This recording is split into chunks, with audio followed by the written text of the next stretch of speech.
بسم الله الرحمن الرحيم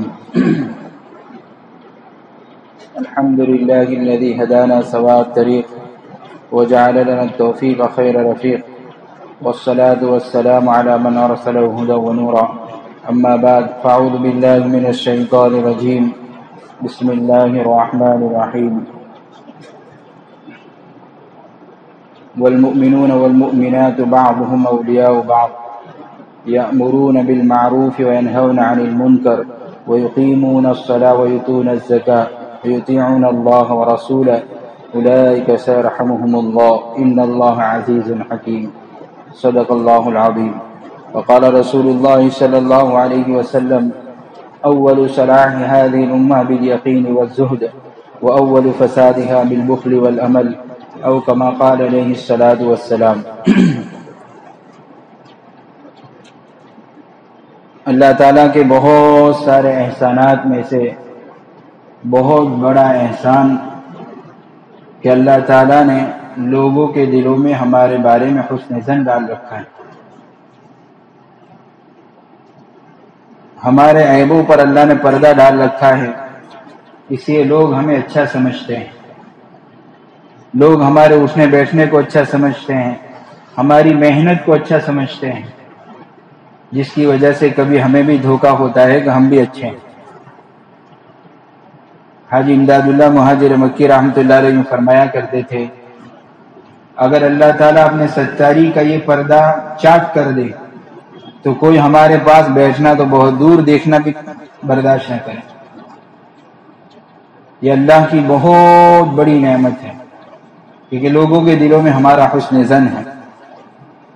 اس لیے کبھی کبھی ہمارے دل میں بھی یہ آتا ہے کہ ہم دین کی خدمت کر رہے ہیں، دین کا کام کر رہے ہیں، بہت سی مرتبہ ہم نفس کی خدمت کر رہے ہیں. اس لیے ہم بار بار اپنے دل کو سمجھاویں کہ یہ جو لوگ محبتیں کر رہے ہیں، لوگ عزتیں کر رہے ہیں، لوگ مصافحے کر رہے ہیں، یہ میرا کمال نہیں ہے، بلکہ یہ اللہ نے ستاری کا معاملہ کیا ہے اور دعوت کی محنت کی برکت. ورنہ آج کے زمانے میں کون چائے بھی پلاتا ہے؟ یہ تو لوگ ہیں کہ بار بار کھا کے جاؤ چائے پی لو. اور دوسری بات کہ اس محنت میں اپنے دل کو بھی بہت سنبھالنا ہے کہ ہماری محنت میں کیا ہے. ہماری محنت میں جتنا عمومیت ہوگی اس میں حفاظت بھی ہے، ترقی بھی ہے.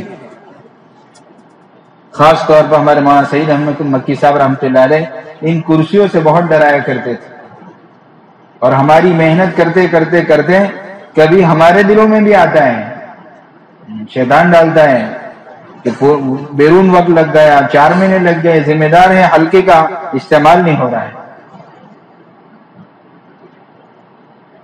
مولانا سعید احمد مکی صاحب رحمۃ اللہ علیہ بہت عجیب بات فرمایا کرتے تھے، ایک کرسیاں کے بھی عجب اور تکبر میں ڈال دیتی.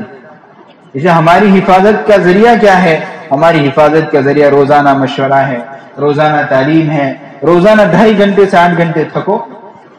یہ تو مشورہ ہی مشورہ ہے. ہفتے کے 2 گشت ہے، مہینے کے 3 دن ہے، یہ ہماری حفاظت والے اعمال ہیں. اس لیے کہ آپ صلی اللہ علیہ وسلم نے فرمایا،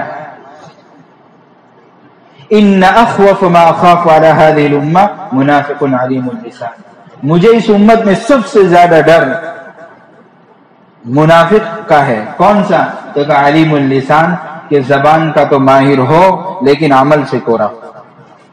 ایک جگہ آپ صلی اللہ علیہ وسلم نے فرمایا، بحسب امرئ من الشر ان يشار الیہ بالاصابع فی دین او دنیا الا من عصمه.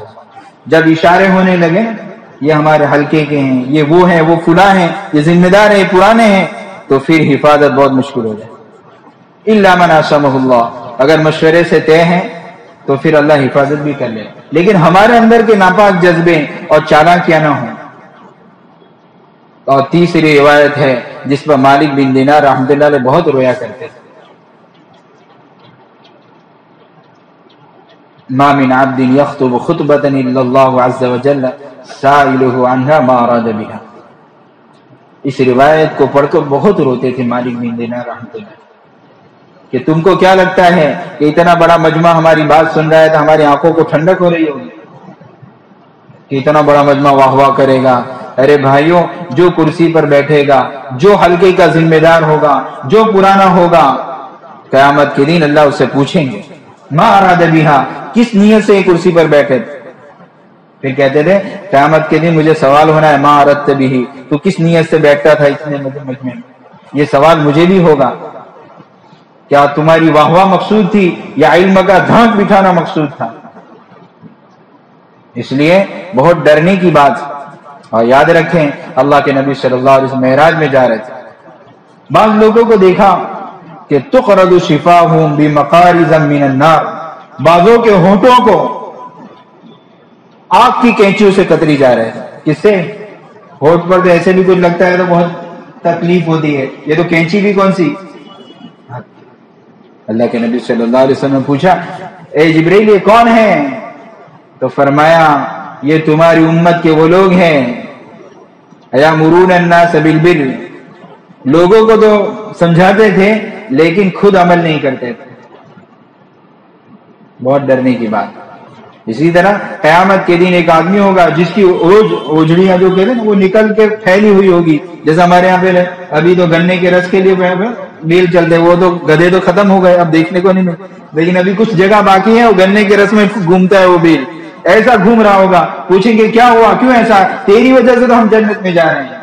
وہ کہے گا بات تو ٹھیک ہے لیکن میں جو بات کرتا تھا میں خود ہی عمل کرتا تھا. ایک مرتبہ مولانا عمر صاحب پالنپور رحمۃ اللہ پرانوں میں بات کر رہے تھے، روتے روتے کہنے لگے کہیں ایسا تو نہ ہو ہماری وجہ سے لوگ جنت میں جا رہے ہوں گے اور پل صراط پر بجلی کی چمک کی طرح پار ہو رہے ہوں گے اور ہم جہنم کی تہ میں سے ان کو گزرتا ہوا دیکھ رہے ہیں. بہت روتے روتے پرانوں میں بات کی تھی مولانا. اس لیے میرے بھائیوں ہم تو اپنے اندر کے جذبے یہ رکھیں کہ بھئی تو میں تو عمومی اعمال جو بزرگوں کی طرف سے دیے گئے وہ میری حفاظت کے ضامن ہیں، میں اس پر خوش ہوں اور مشورے سے عالم کا طے ہو تو بھی تیار ہوں، لیکن اندر جذبے نہیں ہوں گے. کریں گے انشاءاللہ.